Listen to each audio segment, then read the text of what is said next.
So, let me describe to you an experience that I believe we all share. When let's go back only 3-4 years, when we first sat in front of ChatGPT for the very first time. Try to recall that moment. Can you bring that image to your minds? First time you sit in front of this white screen with a little chat box over there, and you wonder to yourself, you've heard all about AI and it can do all kinds of magic, but you wonder to yourself, and now what do I do with it? And you pause for a moment, and then we all promptly started using it like Google search. And many people still do that, even though we know that we're using a spaceship to go across the hall to grab some coffee, even though that we know that the value of this technology is far, far greater. So this is an indication that we are confronted with a technology, as I said a little bit earlier, which is unfamiliar, unprecedented. We do not have the mental models, the language to speak of it, to describe it, and to categorize it in relation to other objects, entities in our work and in our lives. And then what happens, gradually, as we practice, we learn, we accumulate some experience, and suddenly we are astonished at what we can achieve. And we call our friends and colleagues and say, come here, let me show you what I did.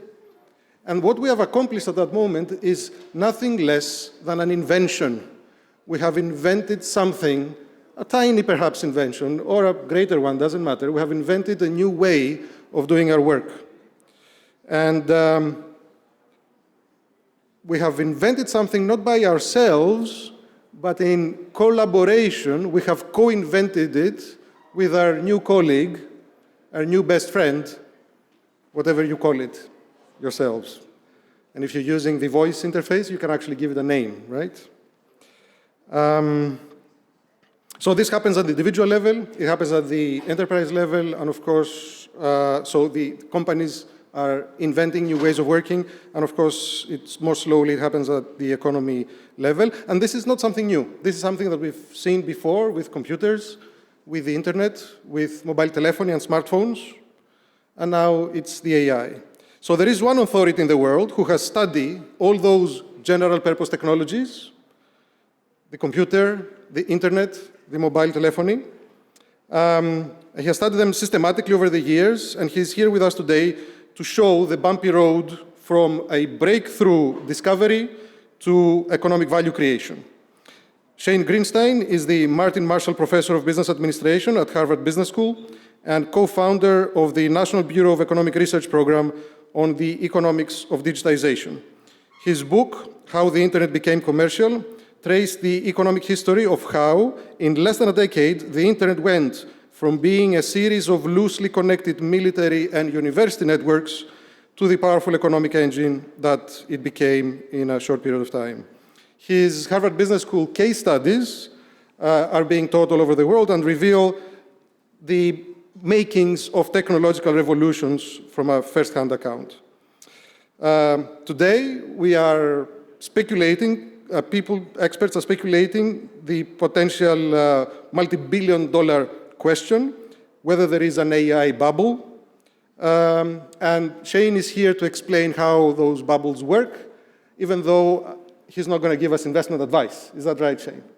Thank you for being with us. The floor is yours.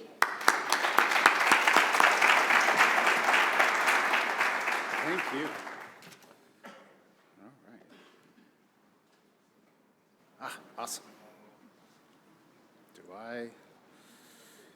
How do we get it to go? Oh, there we go. Okay. So first of all, thank you for absolutely wonderful visit. And today, I want to focus on thinking about the commercial environment for large language models. And why would you do that? Because every strategy meeting I've ever been in, almost the first question is, how did the environment change? Now, whether you're doing the strategy question every week, every month, or every year, you still start with, how does the environment change? And for a long time, I've been very interested in understanding how commercial products change the environment. So that's what we're going to talk about today, and a particular kind of commercial product, one that generates a gold rush. So at the end of this, I'd like you to understand, we're not very far into the gold rush. There are several positive indicators of positive value. There's a great deal of uncertainty about the most valuable direction, however, for investment. And there's a high potential for user-initiated or adopter-initiated action. Okay? So that's where we're going. Okay. Gold. Gold's been with us for a long time. Very long time. So let me start very broad, and then we'll become very narrow very quickly.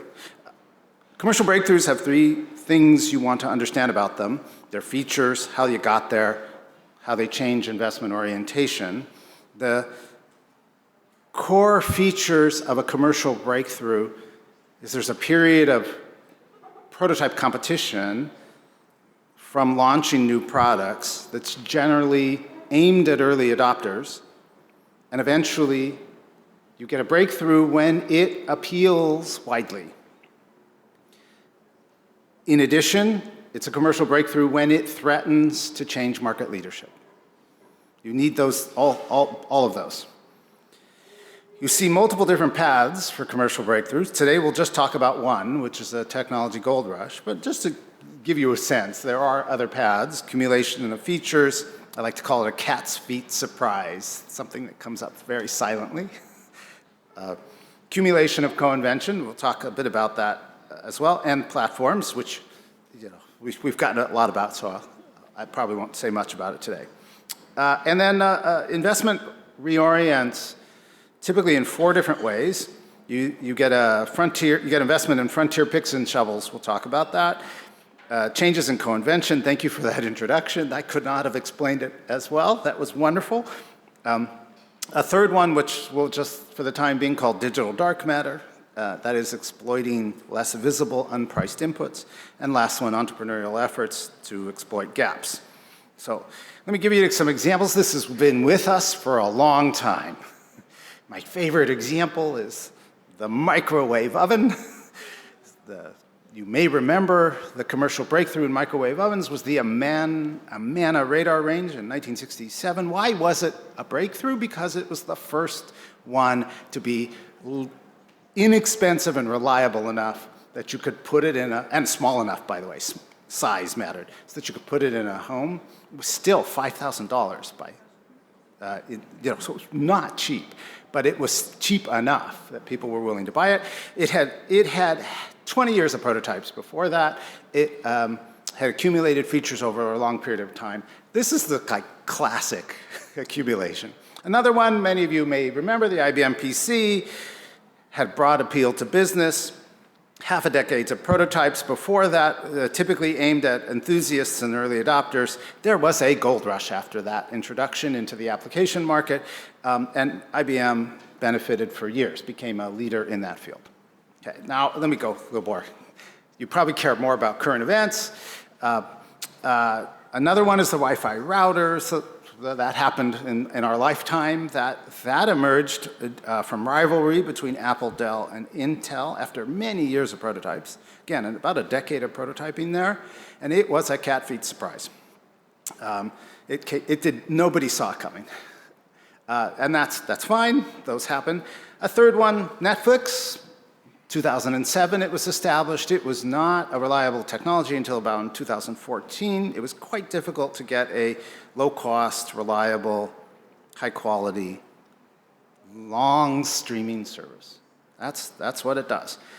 Great deal of co-invention by Netflix to get there. They've had leadership for years, by the way. Quite successful example. Google's another one many of you may know. What was invented there? That's a marriage of a first-rate search engine and a first-rate ad auction. You had to have both for this to be commercially lucrative. The prototypes have been put in place for many, many years, but nobody had figured out how to do it until they did. And of course, they've been a leader since then, and it is probably the most lucrative invention in the last 25 years. Amazon Web Services also comes really close for lucrative. That one is another one. That's an internal tool at Microsoft, at Amazon, that then was commercialized to be appealing to outside users. There was a great deal of co-invention in that one. Accumulated a lot of features over the years, and they have been a leader in cloud computing for a very, very long time. They were years in front of everybody else. Okay, just to give you some examples. So that's what we're going to do. So now let's narrow in. We have this general approach. I bet you don't care, but I'm a professor, so I can't help it. Okay. So then we're going to talk about the commercial technology gold rush, and look, this is not the first one. I just have to say, we had one in 1995 when we had Netscape and Internet Explorer. They were commercializing prototypes that had been in the academy for a couple of years at that point. And we got a very large boom, you would call the dot-com boom, about a 5-year boom from that, and then a crash. Another one, which many of you lived through, was the smartphone revolution that took off in 2008 when APIs were added to the iPhone, which was matched 3 months later by Android, and there was a boom in applications, which then generated a gold rush in trying to get applications out. It was an interesting situation where there were established firms trying to do the same thing, and had any of them responded effectively quickly enough, we might not have gotten the outcome we got. So fascinating case, but the two firms that emerged have been leaders since then. So we want to look at the AI world and understand this as a gold rush, but we want to understand it as something more general than just the specific thing we're seeing, so that helps us appreciate the broad features of the situation so that we can forecast what we're likely to observe. So let me take you a little bit through where the gold rushes come from, what are the crucial features, and how does the environment change after a technology gold rush. And to do this, I'm going to teach you a little bit of history about the California gold rush, which I'm guessing you don't know anything about. So let's have a little bit of fun. The California, and really, don't fall asleep. It actually is useful. Watch the Western movies. The Western, yeah, is that? Yeah. Okay, so here's a picture of Northern California. The pink areas there are the second largest deposit of gold in North America. The first largest, by the way, is in the Yukon. And just to give you a sense, I have some pointing you to San Francisco and Sacramento. Notice Coloma. Okay, Coloma is key here. Coloma is where gold eventually is discovered. Why there? So you have a very large deposit of gold. It's deposited there hundreds of millions of years ago in the layers of the rock. And then tens of millions of years ago, the Pacific Plate and the North American Plate, you have lots of earthquakes from the same process. So I suspect you guys understand this one. You have subduction, right? So the Pacific Plate goes underneath the North American Plate and pushes it up, and that's how you get the mountains. About a couple million years ago, you have glaciers. Okay, you don't have glaciers but I suspect you understand what they are. They're big, enormous ice flows that cut the rock. And then about 20,000 years ago, the Ice Age ended and rivers showed up. So I took you through that to detail just to tell you how lucky one river turned out to be. One river, the South Fork of the what we today call the American River, one river goes over one stream of gold. The rest of it's still in the ground. Okay, so what happens? So there's this guy. It's in this remote part of the mountains, by the way. This is up at 4,000 feet, and nobody lives there. There's a new entrepreneur, a guy named John Sutter. He wants to go get the logs. He builds a mill. talk about luck. He locates the mill within 100 meters of the one place the seam in the gold crosses the river. Okay, that's luck. But he's not totally lucky. His employee, James Marshall, discovers the gold in January of 1848. And so we can ask the question, if you had discovered gold, could you keep it a secret? Could you? And the answer we know for James Marshall is no. He told, within a couple weeks, he started to tell his friends. And oh my goodness, there were more prospectors. And eventually, the next spring, oh boy, lots of a gold rush. Tremendous amount of people showed up. Most of them did not make money. Sutter lost everything. It was a frenzy for several years. And then something very interesting emerged. Humans have been mining gold for thousands of years, at least since Mycenae was established. And so the normal thing emerged, mines, the regular kind of thing we know. And then for the next several decades, we got actually a kind of a regular sort of business. Now there's a kind of a, just for fun, some other businesses emerged about the same time to help these miners. Among the most famous was this guy named Levi Strauss, who came up with jeans that used canvas material and copper rivets. He's still with us today. And there's a big story here, but I'm just going to skip because you don't care about history that much, and just tell you that Ghirardelli chocolate was also invented at the same time. Okay, so because of their port, it's a port city in San Francisco, you could get the beans to come up from South America. You know, people eat chocolate. All right, so what do you get from this? What does this tell us? All right, let's think about it. Until a specific moment, it's not known. Then there's a discovery. So we go from nothing to discovery, and we do it quickly. Then private actors learn the discovery and are urged to act, and they feel it's necessary to race because they feel it's necessary that they need to get there sooner than somebody else. What does that result in? That results in nothing and suddenly everything. And just to be more precise, it's an information phenomenon. And the information changed for producers, consumers, and investors all simultaneously. Okay, just to be very precise. And eventually normal business emerges, but that's going to take a while. So a kind of interesting question that we're all living through at the moment is, what happens just a little bit after the gold rush? What does that look like? There's two things you can predict. There's a thirst for actionable knowledge. So the first one is, because value is not understood, everyone wants to understand the determinants of value. In our example, everyone wants to understand how the gold is distributed across the mountain so that they can do the appropriate investment in order to extract it. In a case of a technology gold rush, you'd like to understand how the value is going to be created so you can make appropriate investment to then produce it. So what happens in a setting where you don't have value, where nobody knows the value, is every early example takes on outsized importance. Why? Because all producers have the same question.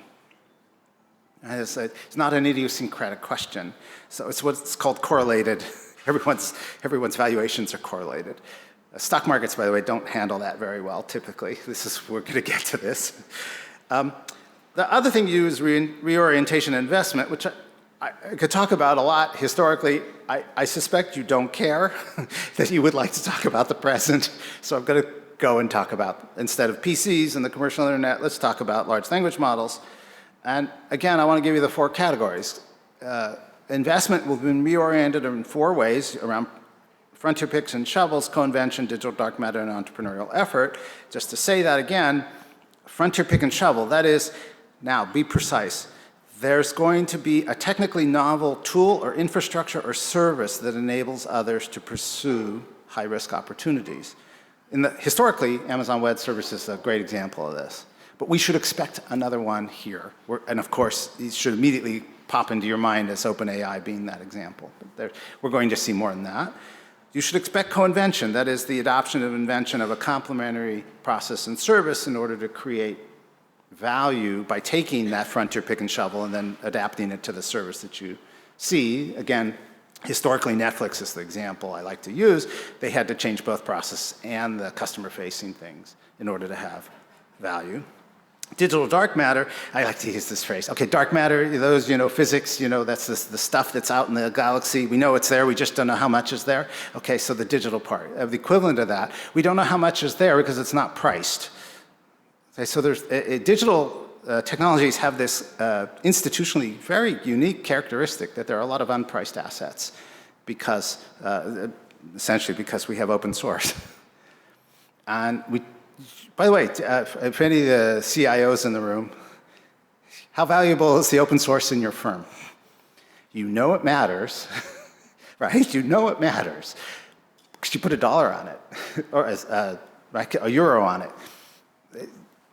Because we can't value it by markets because we don't have the usual way. Okay, so we know that's there. We know that somebody's going to take advantage of that. That's what you typically see in these situations. In the past, GitHub was the way people did it. In the present moment, the way it's happening, I'll talk about again. It's Hugging Face is what we're seeing today. And then, I'm not going to talk much about this, but you typically see entrepreneurial efforts that are taking advantage of gaps in what they believe established firms won't do. Again, that's a very Silicon Valley approach, and we can talk about it if you want. Okay, so let's go into the gold rush we're experiencing now. So the gold rush, technology gold rush we are living through actually has two parts to it. There was a gold rush in AI to begin with. I'm just going to tell the story quickly. I expect most of you know this, but just to remind you, we inherited a number of things from that first technology gold rush for the one we're living through now. The first one, the question you would just ask right away is, why did we get this first technology gold rush when we did? And there were two different things going on. The first one, most people don't appreciate it, was the invention of Mechanical Turk. You probably know Mechanical Turk. You can hire somebody to do something very cheap. Well, it turns out Mechanical Turk is a supply chain for tagging images. Okay, it was the first, it was the bottleneck that Fei Li was facing. She was a new PhD from Caltech, and she had written down, in theory, how much tagged images were necessary in order to get an effective algorithm. And she had calculated it had to be about 1.25 million minimum. And she couldn't figure out any low-cost way to do it. And then until Mechanical Turk showed up. So that's number one. Okay, so she starts a contest in 2010. Number two, I think most of you know this as well. Again, we have NVIDIA. NVIDIA is a gaming firm. They are doing parallel processing in order to light up lots of pixels in order to get better rendering of the game more quickly. They survive what's some of the most brutal competitive situations in the 90s. Oh my goodness. Good for them. And they don't want to live in that world, for the rest of their existence, because it is brutal and it is scary. And so the CEO decides to invest in scientific computing as a potential market. The thing you just have to appreciate about it is he makes his first big investment in 2004 when he hires Ian Buck to do an operating system for his chips. Ian Buck had done a PhD on making operating systems for GPUs. Okay, so that was a pretty natural hire for them. If you're thinking dates, it's 2004. They come up with their operating system 2006 and 2007. And I got to say, nobody uses it. Okay, for the next 5 years. That is a brutal investment. But he had faith in it. They kept investing in it. It's expensive, They're getting small little bits. They're not getting a return on their investment, but they keep going at it until 2012. And again, this story is well known, but I'd like to give you the background. In 2012, right, Hinton, Kaspersky, and Skutskiver, they show up, and in particular Alex Kaspersky, he codes in the GPU how to do an algorithm. And why is that so important? Because it's demonstrably faster than everybody else.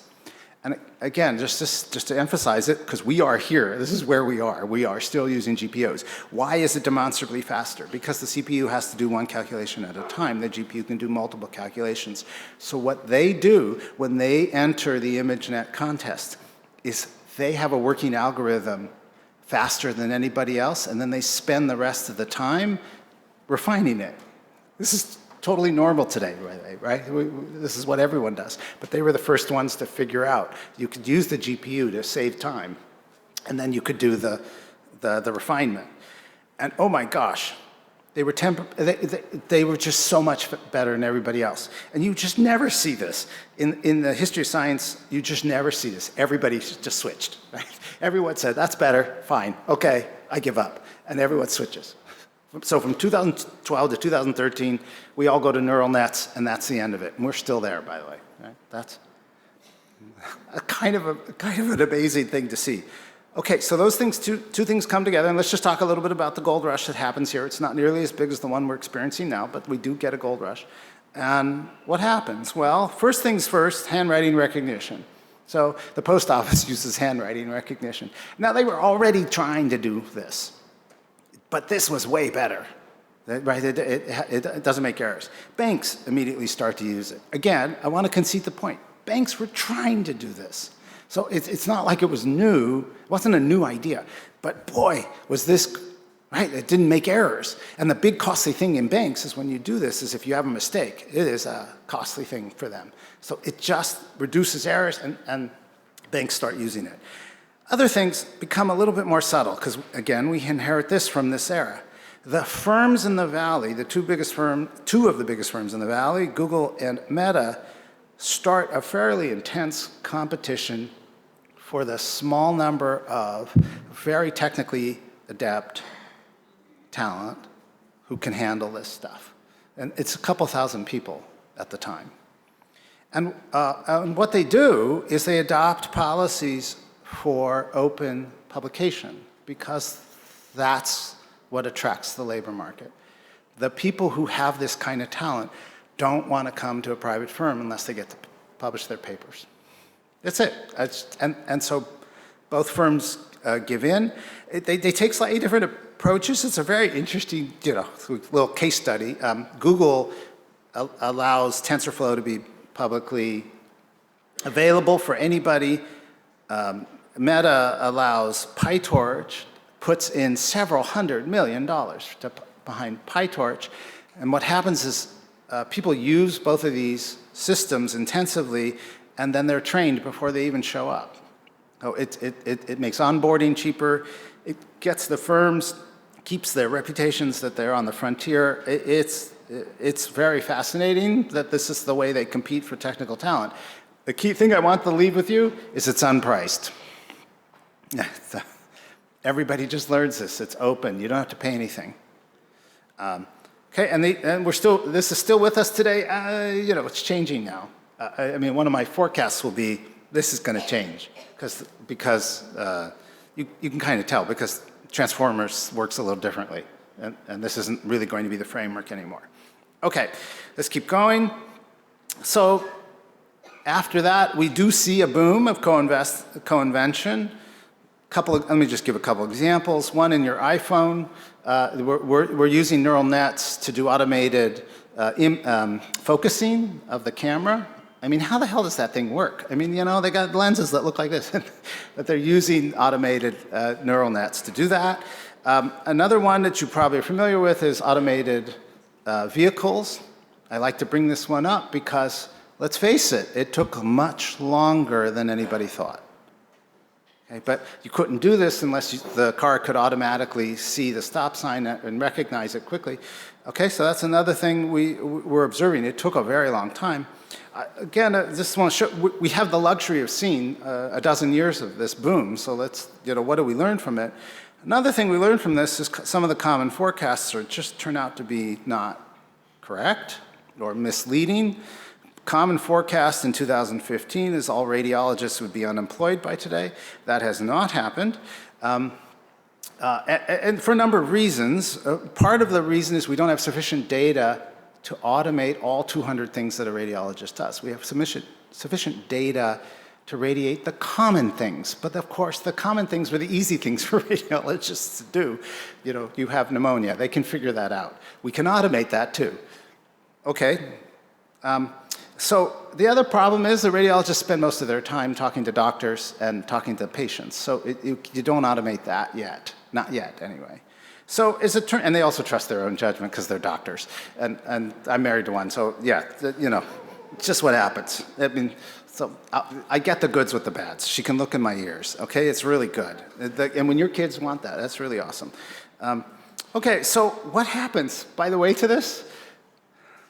Where is there commercialization of automated radiology? It happens in dentistry. It's super valuable there too. It's the same problem. You have to figure out if you have a cavity or not. And dentists hate taking x-rays. They're willing to do this. And oh my gosh, this startup, Vidya Health, is a Boston-based startup. They are in tons of dentists' office now today. Dentists love them because now it gives them in an automated way a second opinion that lets them convince the patient that they've got the right answer. Okay, let me keep going. Lastly, co-invention fails. I'd love to, just to remind you, we have enough time to see this. Recall IBM Watson, you remember they won Jeopardy? They eventually put $5 billion into their division around this. Ultimately, they did lots of co-invention around expert systems in medicine, particularly with a focus on cancer, 17 million documents. In retrospect, they did it too soon. This would be easy to do now. Anyway, spent $5 billion. They made $1 billion in return. That was a problem. They eventually gave up. Okay, so just to give you a sense, this is what you should expect. You get high risk, co-invention, and so on. Okay, so now let's talk about the present moment. The present moment, large language models. I think, again, most people know how this happened. Transformers was invented at Google. Why was that public?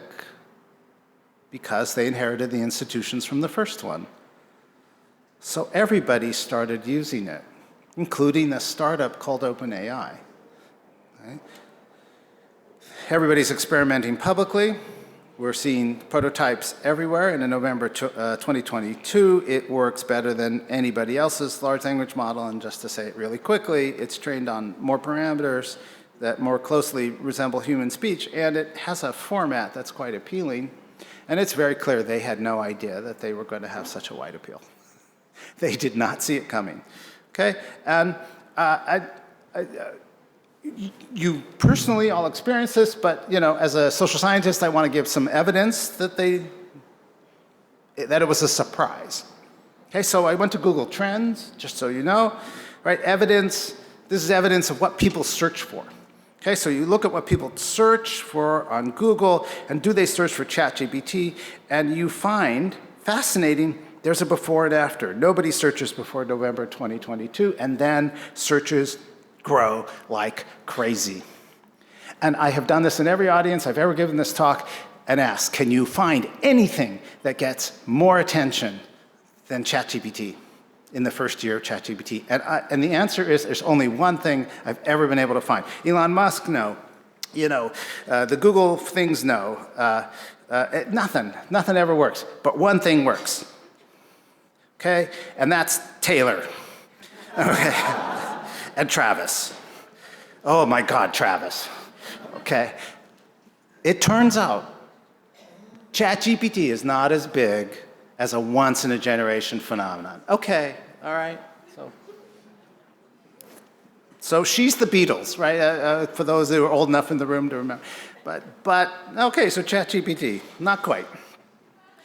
But point is, it's almost as much attention, right? From nothing to something. There's your evidence of a gold rush. That's remarkable. Today we have 800 million users. The data is something like 70% of them are still active. That's, for a product 3 years old, that's, oh my God, over more than 500 million users. That's impressive, active users. Okay, so what happened? Well, the first thing you would expect is you would expect a number of early examples that were positive, but then would reinforce the gold rush. So certainly the earliest example I know of is the coding assistance, that's GitHub Copilot. Why did that work? Right? Well, it was a deal between Microsoft and OpenAI. It allowed the GitHub management early access to ChatGPT. It was actually the equivalent of 3.0, not 3.5. The entrepreneurs inside GitHub were product development veterans. And I have to say, Nat Friedman, in particular, who was the CEO at the time, is one of the most impressive people I've ever met and had the privilege to interview. And he's from a different league. There are a few of these people. And they went through trial and error to figure out Copilot. And the thing to understand, just to give you a sense of it, I'm just giving you a survey. They tried 3 different things. They all failed. Then it was on the number 4 that they got it right. And then, once they got it right, oh my God, they're in the perfect place because they have all these coders who can do all the beta testing for them. Now, the interesting thing, I would say, from this example is, what did it cost to experiment? You can't figure it out. Because it's CEO time, it's a few people they hired. What was the benefit they got? Well, it's pretty clear it's generated some revenue, but that's not the only benefit. The huge benefit they got is loyalty. Coders have come back to GitHub. They were leaving GitHub at the time. So we've avoided a nightmare that they were much worried about. How do you get a return on that investment? How do you calculate that? Well, that's sort of one example. And it's also, by the way, very typical of co-invention. It's very challenging to calculate both the monetary cost and benefit. Okay, keep going. So what's happened, again, many of you must know this, we've gotten a bit of a race to build a better pick and shovel. There are a lot of coding assistants. I'm trying not to offend anybody, so I put a lot of names here. Okay, so there are quite a lot of them, and it is exactly what you would expect. One of the early successes had more potential in it, and so there's been a huge amount of investment in it, both from established firms and from startups. And that's given us indicators of positive value. So let me just summarize. I didn't talk about chatbots and customer service. I assume most of you have seen that. The thing about that one is it's medium to large firms have generally benefited, and it's generally been limited in the sense that it's a one-time benefit. You institute it, some incremental things you can do after that. We've also seen fast diffusion of single-person's usage. ChatGPT's won that so far, and we have coding assistance. Those are our early positives, right? Those are big, massive, 100 million user types of things. Okay, well, now what? That's the fun part. That's where we're living now. We don't know. So I get this question a lot because I wrote this book. Don't write a book, okay? I just said you have to live with it for the rest. It's a bit like having a kid, but the kids have more independence, The book, you're stuck with it. So I get asked this question a lot, where are we? I say it's 1998. There's truly astounding technical achievements. There have been some positive interim indicators, and it's highly uncertain at the moment where we're going. Investment levels are high, and it's pretty clear somebody's going to lose money here. It's not everyone. At this point, it's very difficult to see where there's going to be sufficient revenue to pay back the investments. It's high-risk investment. That's pretty normal, particularly right after a gold rush. And there's a lot of unanswered questions about the direction we should be taking for high-value investment. And that's partly because we don't know how to connect the individual use to firm use. And as the previous panel was talking about quite a bit, it was exactly this problem that, lots of firms face. Okay, so what should you expect to see? First of all, you should expect to see a race to the frontier. So let's just say that has certainly happened. Do we know how that's going to end? Actually, no, we don't. And why? Because we don't know what's going to generate the most revenue. In the short run, what we've seen is both subscriptions and APIs generating revenue and now coding assistance. That's where we are at the moment. We haven't seen any substantial advertising revenue, and there are now experiments that are going to try that. We'll see. Do we expect a boom and bust? I expect a boom and bust here, okay? There are more than a few firms trying to make a better pick and shovel. They're all putting in tens of billions, if not hundreds of billions of dollars. Not all of them are going to get a return on their investment. I think that's a pretty easy forecast. That's not a bubble, that's just high risk, high value investment. Second thing, we should expect digital dark matter to matter. There are a lot of open models.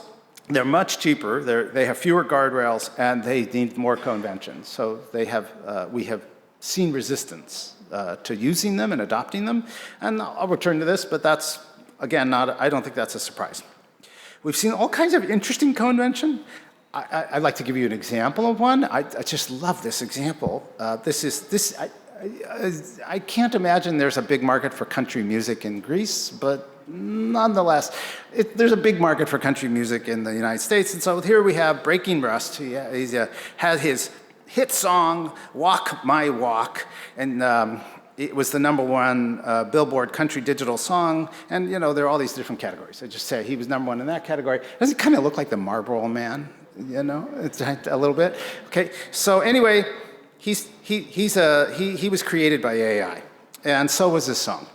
And the guy who did this is pretty open about it. That's what he did, and he intends to do more.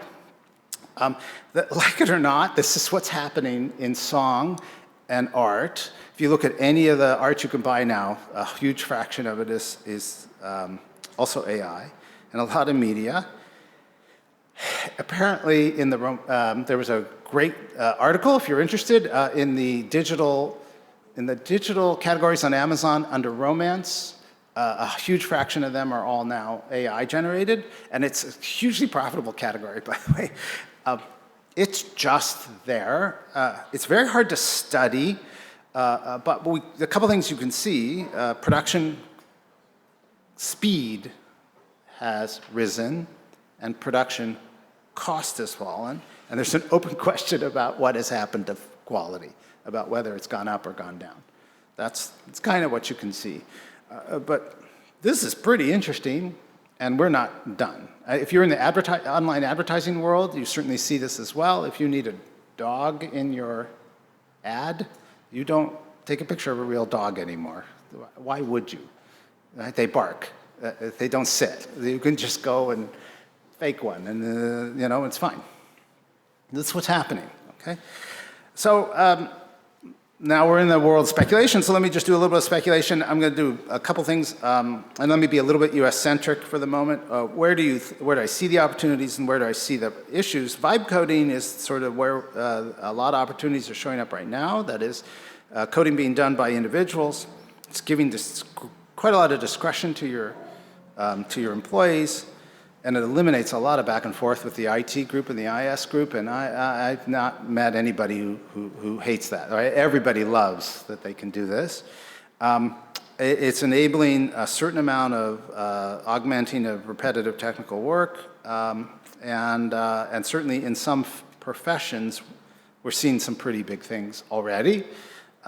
It's true, we are seeing it among young coders, that was also mentioned. But you're also seeing this in areas like legal work, architectural work, professional engineering services. Anything that's heavily digital already, we're starting to see this. The challenges, a couple challenges are showing up a lot. Guardrails, #1, because it's unreliable, and it's unreliable in a particularly irritating way. this will go away eventually, but at the moment it's called a jagged edge. So you get something working, and then you change it just a little bit, and it was super good, and then it's super bad again. And any of you who've ever used prompts and then changed one word in the prompt and got a terrible, that was working, and then a terrible answer. That's the jagged edge. That's going to go away, but at the moment, we're still facing that. Training education, of course, is, again, as the panel talked about a great deal, is really an issue. Teamwork is a big issue. This is a technology that's used for individuals. It's much harder to implement into teams. And I just can't say this enough because I've done some work on security. Anybody who's done security, oh my God, you've got to set up a sandbox. You have to have somebody looking after security. There's so many operational vulnerabilities that are going to emerge if you let vibe coding to, and oh my gosh, I just can't say enough about this. Anyway, okay. Other thing, now I'm going to be very US-centric, what you see in the US for a moment. You would forecast the places where technical skills are concentrated, that you would see the emergence of the leading firms, and I'll wrap up here to say, yes, indeed. I asked ChatGPT, you could ask your favorite firm, your favorite, whichever one you want, what are the leading large language models and where are they? And they told me 8 or 10 of them are in San Francisco. Okay, that's not a surprise. I can do that for 30. Again, I'll get 22 of them in the San Francisco Bay Area. What's interesting, though, is now ask them something that takes domain knowledge. Okay, so like media. So large language models for media purposes. Bay Area will dominate, but I got 10 New York City firms. Okay, how about let's do this same question. Let's ask for customer service. That's already a pretty mature, by these standards, a pretty mature area. Again, in the US, San Francisco isn't dominating anymore. Again, because the domain knowledge required to implement in different kinds of retailing environments differs quite a bit. Okay, so that's actually what you would expect with co-invention is pretty dominant. Okay, last comment. How do you follow this stuff? You all must face this problem. I do too. I'll tell you what I do. I go to Hugging Face. It's the GitHub equivalent now for a lot of AI models. Just as in GitHub, you find many entrepreneurs who are using the open source environment to showcase what they can do. And they're showcasing to try to either get jobs, get partners, get funding. That's a pretty common behavior in the open source world. And you can go there and you can sample because they have a pretty good set of tools to support it. It's a really great way to figure out what's new.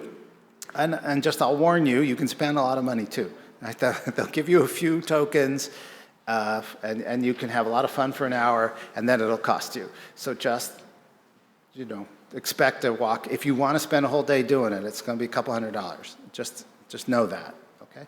But it's awesome. I get to learn. You learn where things are going. Okay, that's, and you can sample it. And here, this is all the categories. I just went there. So if you want to understand the frontier, and that's your job, or you need to forecast, this is a good way to do it. Okay, so summarizing, what were the takeaways? So if you want to think about how commercial breakthrough alters the environment, we can look at the recent events and understand this is not the microwave oven, okay? This is a very different setting. It is a technology gold rush. Technology gold rushes have very specific features we would expect. A couple interesting things about it is it has 2 gold rushes, not one, and one built on the other. We are still at the point where we don't know where the valuable direction is. We're in a race at the moment. We're watching a race for frontier picks and shovels. That will be over at some point, and we're not over yet. And there's just clearly a bunch of high potential in a wide set of circumstances. And that's where we are. Cool. All right.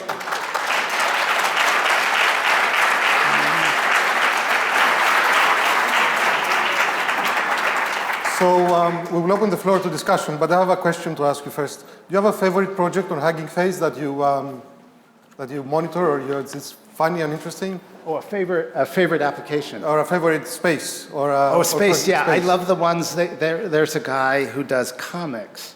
Comics. So, comics, Yeah. you know, so you can, it's violating copyright left and right, but you can tell it, you can ask it to make a comic in a particular style, and it will give you 4 panels.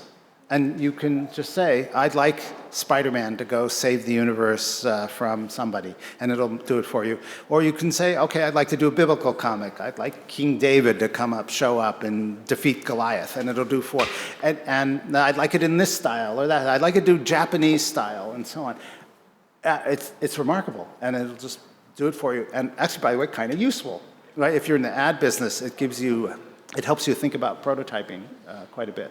So back to the substance. Is it better to be an early adopter or a fast follower? That's a question I get asked a lot. Depends, yeah. It depends on the kind of business you're in. In relation, let's say, to technology, AI, it depends what kind of vertical industry you're in. Yeah, it depends what kind of vertical. I mean, the thing about being an early adopter is it's expensive, it's risky.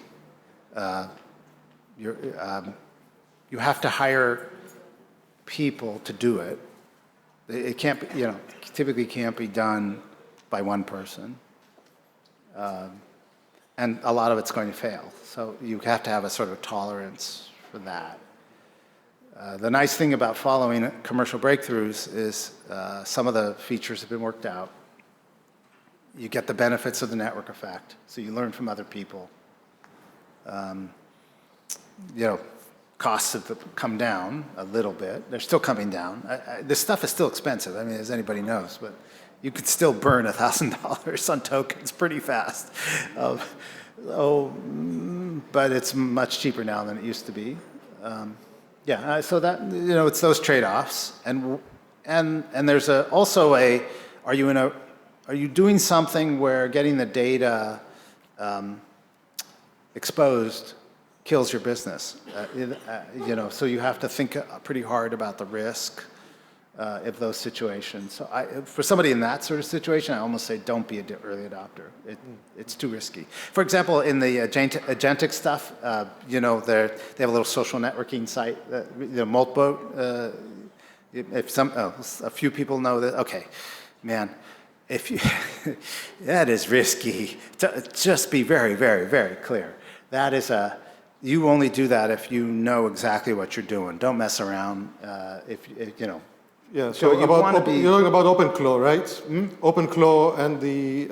That's another kind of gold rush, is it? Or that's a pick and axe kind of.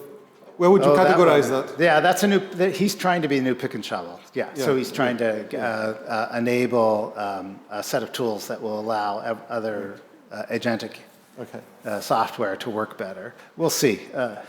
It's still high risk. Do we have questions? I have lots. Yeah. On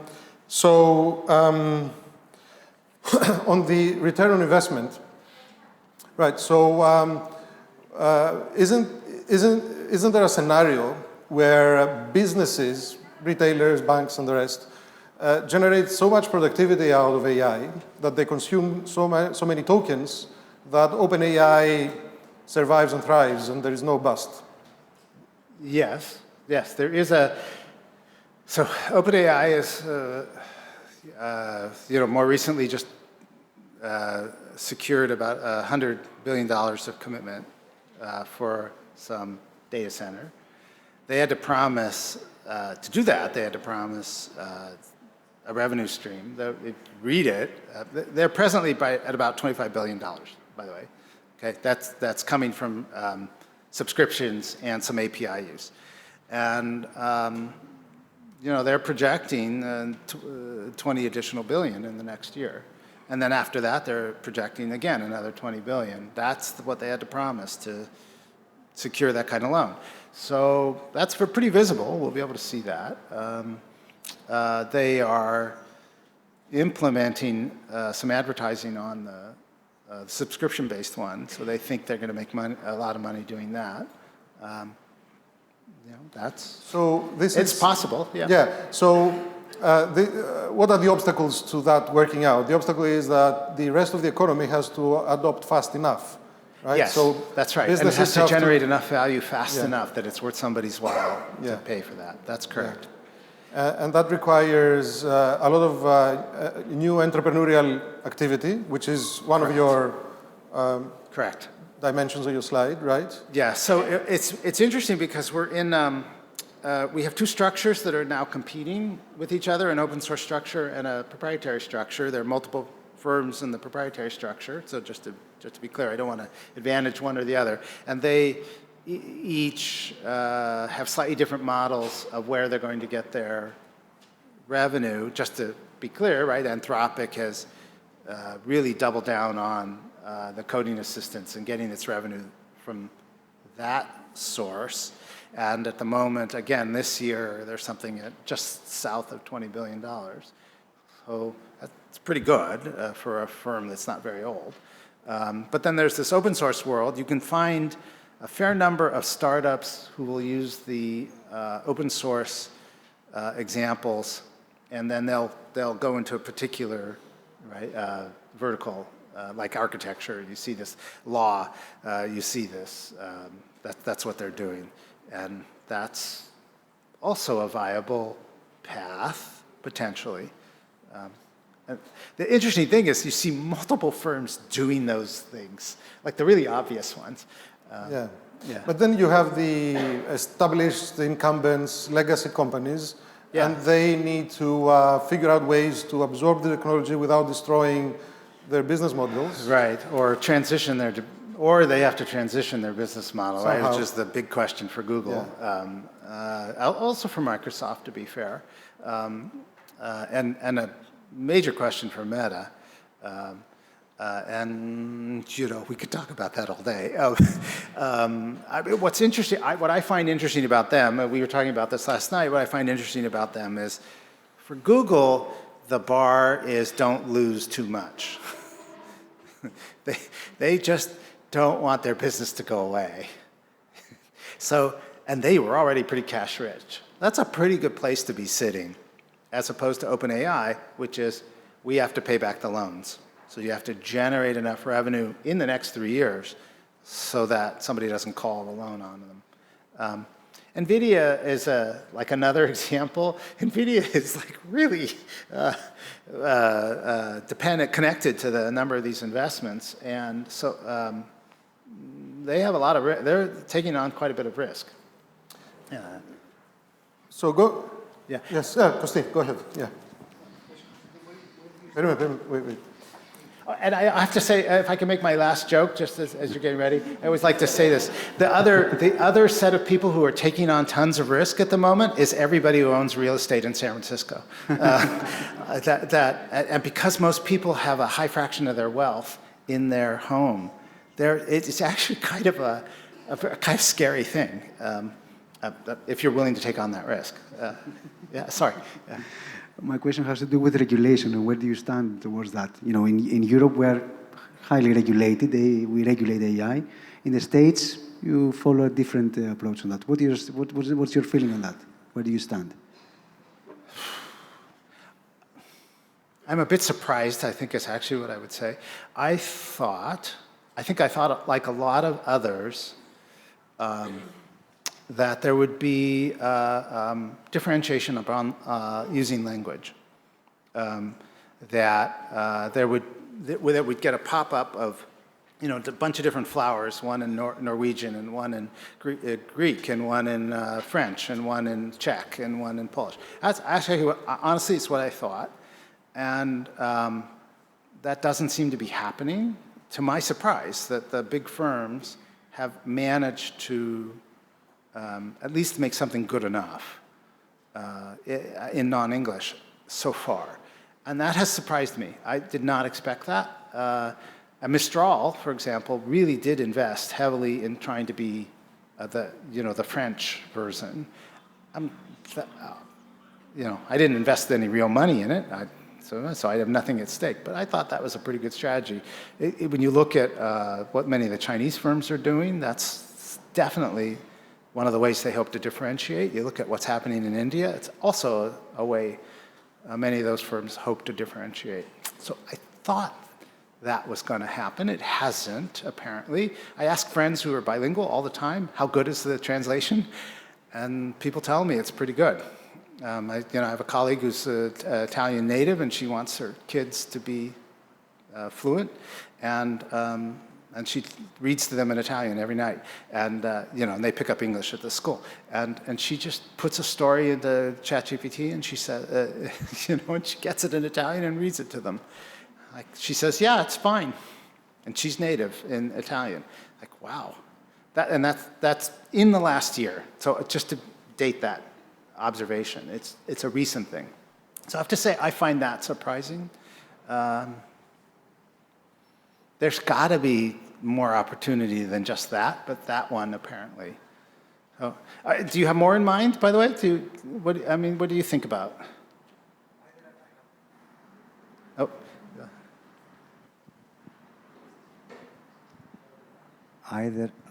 Can you hear me? Yeah. Yeah. Either I have not understood your answer or you haven't understood my question. So one of the two have happened. I am referring to regulation, and I think that you're referring to translation. No. Or not? Oh. Probably I lost it. Yeah. Oh, yeah, I was answering translation. Yeah, I didn't. Yeah. Although, however, that was very interesting. My students, I wish my students would say that. No, my original question had to do with control, with controlling and regulating AI. Oh, that question. Yeah. Oh, okay, yeah. Okay. I thought I lost okay, it. now I know the question, yes. Regulation and innovation. Yeah, it's regulation of innovation. Yeah. So there are a couple dimensions to this. One is normal, one is not. So let me at least do the non-normal one. I find that one the easier one, and many people don't like it. The non-normal one is there are a very opinionated group of people who believe that within the next 3 to 5 years, we're going to reach a point where the AI is going to be capable of destroying humanity. Okay, so that's that. I am quite skeptical of that, except in military applications. So, okay, and I don't particularly trust the people in charge of my government at the moment. That's the the area in which I do worry about it. But outside of that area, I don't particularly. It's just not capable.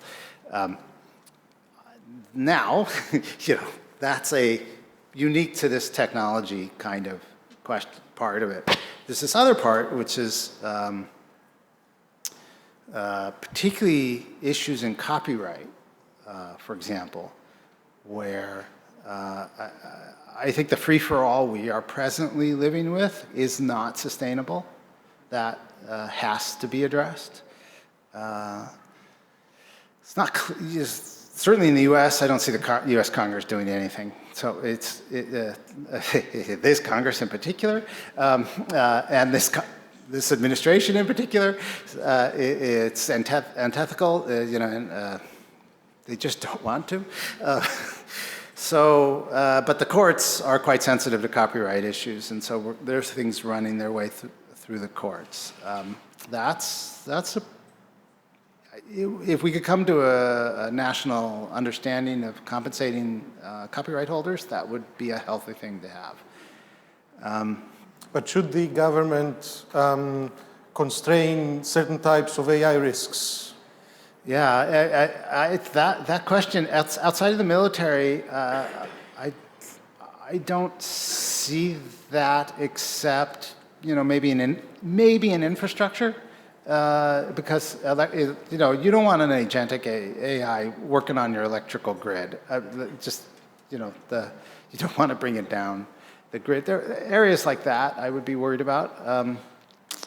But we have quite a lot of regulatory frameworks already in place that are dealing with AI, at least in the medical field, and they're putting up quite a bit of friction already. I mean, just talking to our guy who did the dentistry, he has 36 FDA clearances. Every time he It's already there. Every time he has a new algorithm, he has to clear it with the FDA. So that's quite a friction already, and probably overkill, I would say, for his application. But that's what he's facing. So there are regulatory things already in place. In many areas, firms are close enough to their own data that they see the risks. So it's also why Let me take this question of government and another aspect of that. A lot of the examples that you used relied on government funding. Oh yeah.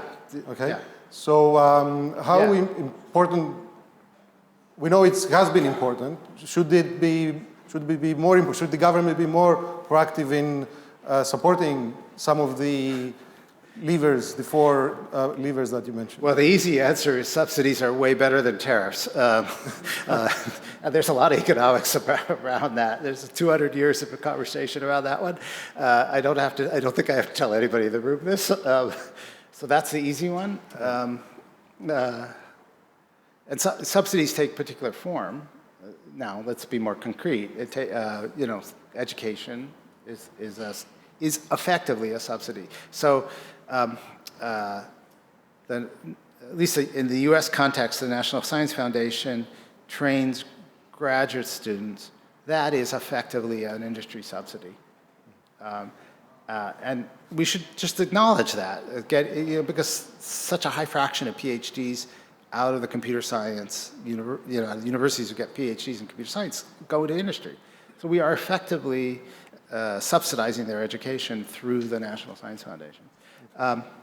Yeah, I mean, that's what we've done. NIH, again, largest research budget in the world for medical R&D, effectively is subsidizing some part of the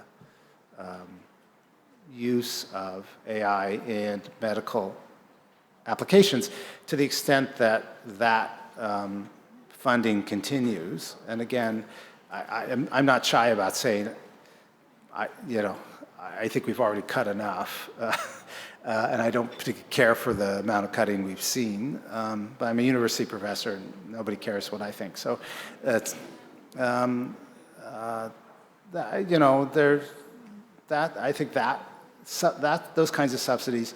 This administration would like to put in a series of subsidies to make it easier to clear real estate barriers to bring up data centers. That comes with the quid pro quo that they're trying to get rid of certain environmental requirements, and that one, I kind of find that one hard. One last point. Yeah. I just want to ask, if you look historically at technological breakthroughs, you usually find some common denominators in the Industrial Revolution, et cetera, you go down the line. Are there any variables which you have noticed that are very specific to the AI revolution, maybe which aren't present in other technological breakthroughs that we've seen historically? First one is that we've tried to do this multiple times. I mean, I didn't even give you the AI winners. Okay, so that this has been a goal since before I was born. So that's certainly fascinating. The other one, which we're all experiencing, is that the core technology is advancing faster than people absorb it. A piece of that is not new. That has happened before. So look at the commercialization of the internet. It deployed. It was advancing, but not at such a rapid rate that, for example, it created the situation we see today, where it's simply not possible to be on the frontier. So that's somewhat new, but the part of that that's very familiar is most firms don't want to be on the frontier anyway. It's too expensive. So most firms want to be, 30 to 50%. They want That's a fairly normal thing, actually. But at this moment, the thing that it keeps advancing so fast, the core technology advances so quickly, that's the part that's, that is creating an interesting. If that were to continue for 10 years, 20 years, at the rate we saw for the last few years, yeah, that would be new. I don't expect it will. We're coming up against cost problems in the data center world. So it's just not going to be, we're not going to get the same rate. We're at diminishing returns soon, but is that what you kind of have in mind? Yeah, it's a great question, though. The other thing that's also interesting and unique about the present environment is everyone's connected. So the scale that you can achieve in a short period was not viable 20 years ago. That's also a fair difference also, to be fair. Right? All right, thank you so much, Shane. Yeah, Thank my you. pleasure.